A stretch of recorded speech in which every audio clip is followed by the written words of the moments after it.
Join me right now is UFC Flyweight standout Jimmy Flick. Jimmy, you just got to the gym, man. What's today's schedule look like? Oh man, we got CrossFit in the Sand Springs. CrossFit Sand Springs in this morning. Got our run in, and now we're getting to the gym. Do a little mitt sessions. Do some MMA, bag class. It's just nonstop work, man. I feel like you got about around 2 weeks left, right, of camp? Yeah, we're 17 days out, Yeah. so I have about, probably 10 hard days, and then I take the hard training down, focus on the weight cut, and just sharpening up the tools. Definitely. Now, before we get into the fight a little bit more, I wanted to go back. I was looking at some of your old interviews, man, when you're young and you didn't have the beard or the mustache. One of the interviews I saw was before your pro debut. It was like 10 years ago. You had 2 belts draped around your shoulders, and man, you've been through a lot since then. Do you feel like right now? Oh, there you go. There they are. There they are. Perfect. Yeah, man. There they are, right there, right? Yeah, you got that one too. Yeah. Yeah, man. We got them all here at the gym, baby.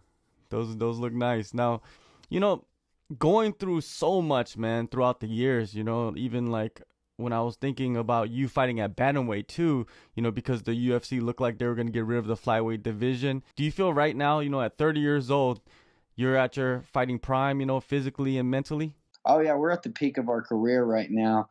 And everything I went through to get here, it's just been perfect timing. Especially, I'm very lucky to be able to fight through this pandemic. I fought once right before the pandemic hit. I fought on leap year this year, which was February 29th, which is pretty cool. And that's when I won the FCF 125 title. And then a couple months later, we got the offer to fight for the LFA title in the main event with no fans on UFC Fight Pass. And then 9 days after winning that title, we got the call for the Tuesday Night Contender, and we jumped on it. And then now here we are, December 5th, getting ready to go fight with no fans again and make my UFC debut.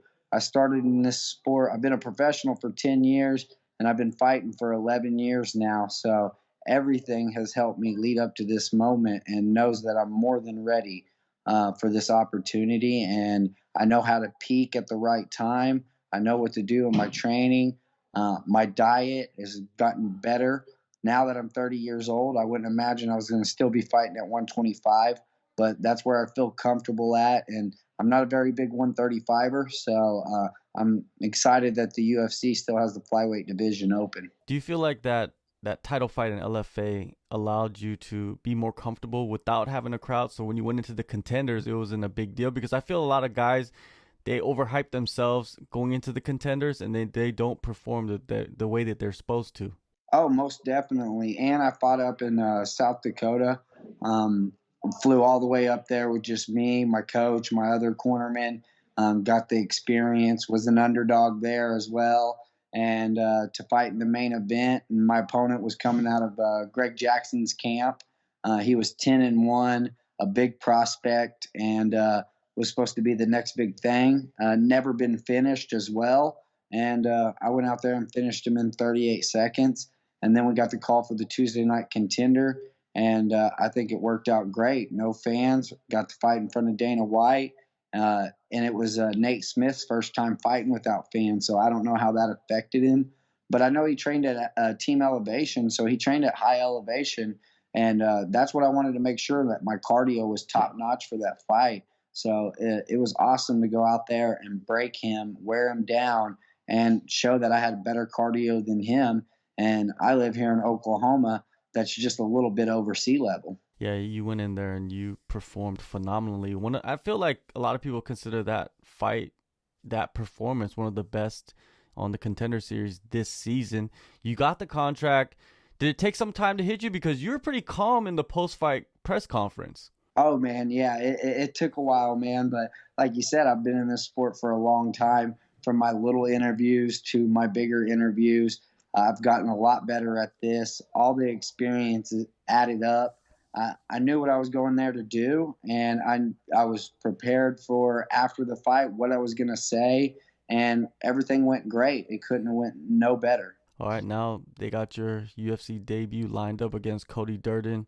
He is, someone that is already fought in the UFC, but at bantamweight, was that someone that you expected to fight? Because man, I felt like they would have put you against another flyweight, a real flyweight, I guess you could say. Yeah, I'm curious about to see how he does on the weight cut. From what I've looked up, I mean, I've never really seen him weigh in at 125. The lowest thing I found was 127. But when it comes to the UFC, I know I'm guaranteed 20% of his purse if he misses weight. So I'm not worried about it at all. I'm just excited to fight in the UFC. I did have some opportunities before the Cody Durden fight got offered to me, but the dates didn't line up with my life and my schedule. And we ended up getting December 5th. That worked out perfect. And the UFC gave me 10 weeks for this fight. So that was great, especially coming into my fourth fight of 2020 already this year. So I'm ready to go out there and end it with a bang and get my first UFC win.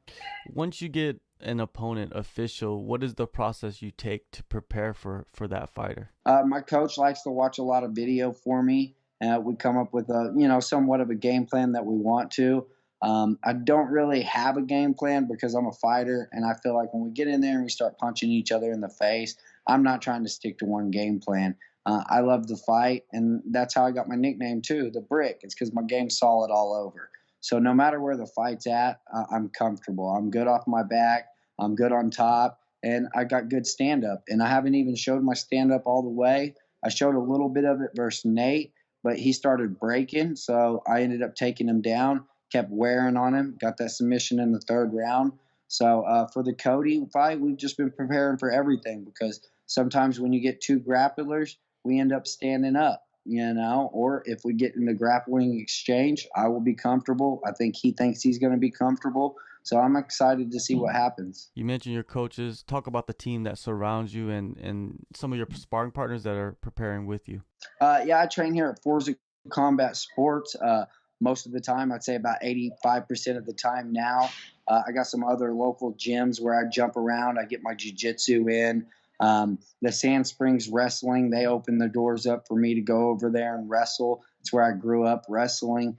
But here at Forza Combat Sports, we have a lot of fighters from amateurs to professionals, and I'm trying to open up the door for all these guys. Making it to the UFC, showing them that, we have a road to get there.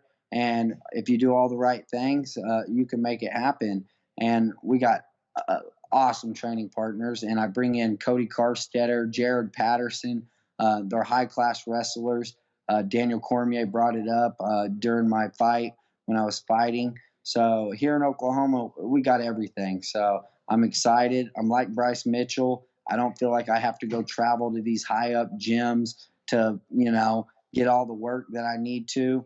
I fought Bozzy earlier this year. He is from Michigan top team. I fought Greg Fisher, and Greg Fisher went to Albuquerque, New Mexico. And then we just fought Nate Smith, who is out of Team Elevation. And he had Neil Magny, Corey Sanhagen, Justin Gaethje, so they all train out of great gyms, and I've been going out there and making a point and just showing how good I really am. All right. Now with Durden, what do you think about the matchup? You've watched a couple of his fights most likely. What are your coaches saying? Oh, man, I think it's a great matchup, man. I think my jiu-jitsu will work amazing. I know he's going to come forward. He likes to come forward fast, hard, and explosive. He likes to fade at the end of fights because he does come in fast and explosive. We've both been going back and forth on social media with each other about this fight. So I'm excited to see what he's got, man. And I got an opportunity I've never had, and that's to go get 50K. So that's what I've been telling him. Let's go get this 50K, homie. I'm ready. I'm ready to go in there, throw. I want to make Dana excited. And I feel like if the Nate Smith fight would have been in the UFC, I might have got that 50K. Like you said, a lot of people were excited about my fight. I broke the record for the most submission attempts on the Tuesday Night Contender.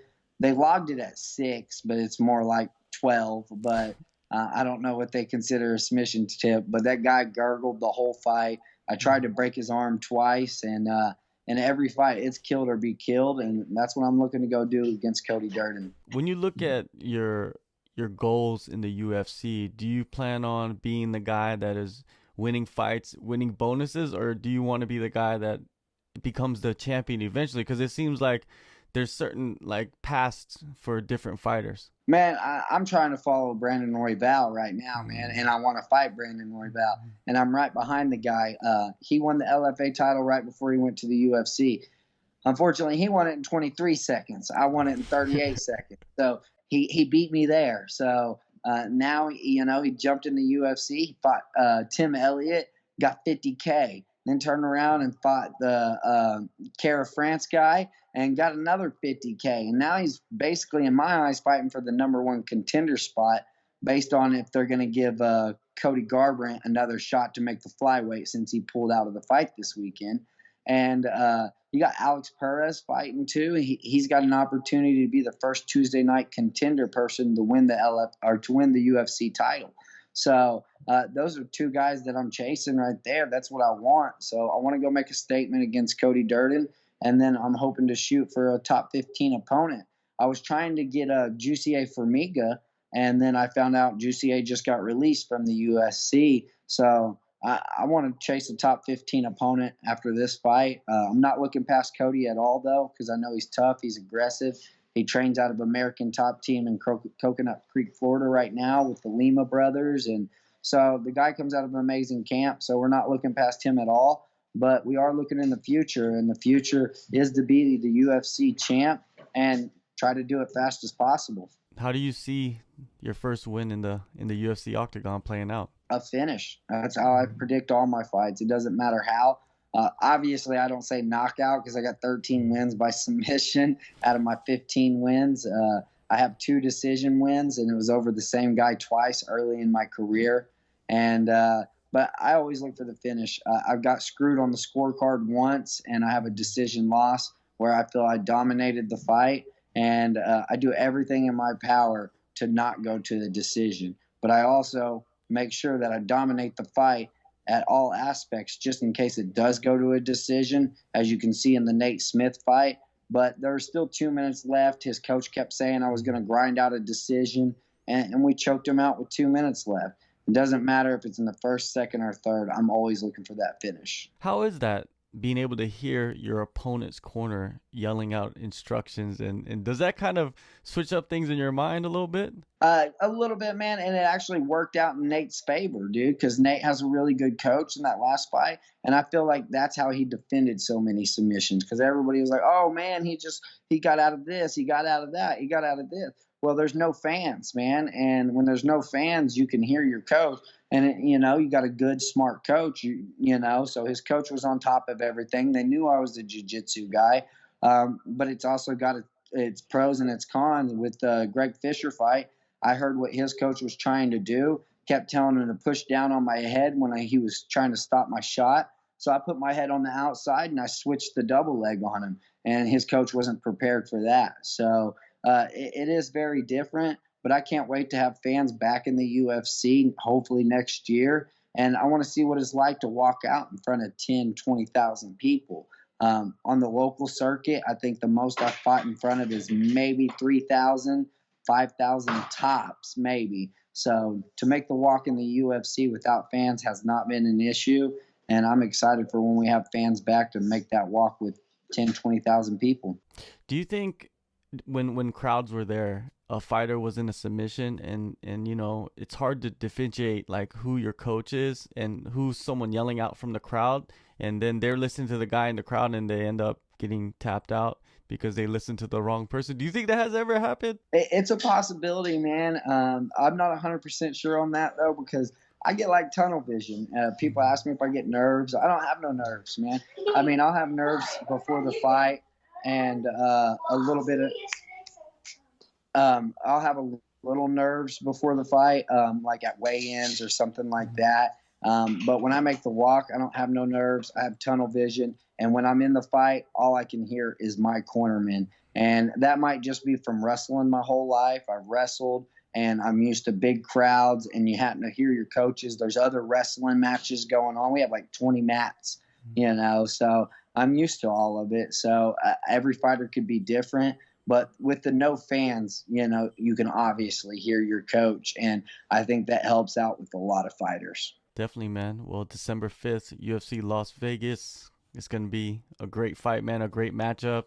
Jimmy, I'm really looking forward to this. And Cody Durden, man, he's a guy that comes to scrap, so it's going to be a fun one. Thank you so much for the time. Hey, man, I really appreciate you. Thank you. And I can't wait. December 5th, baby. Take a move in the ring. You can hit me with the words you fling.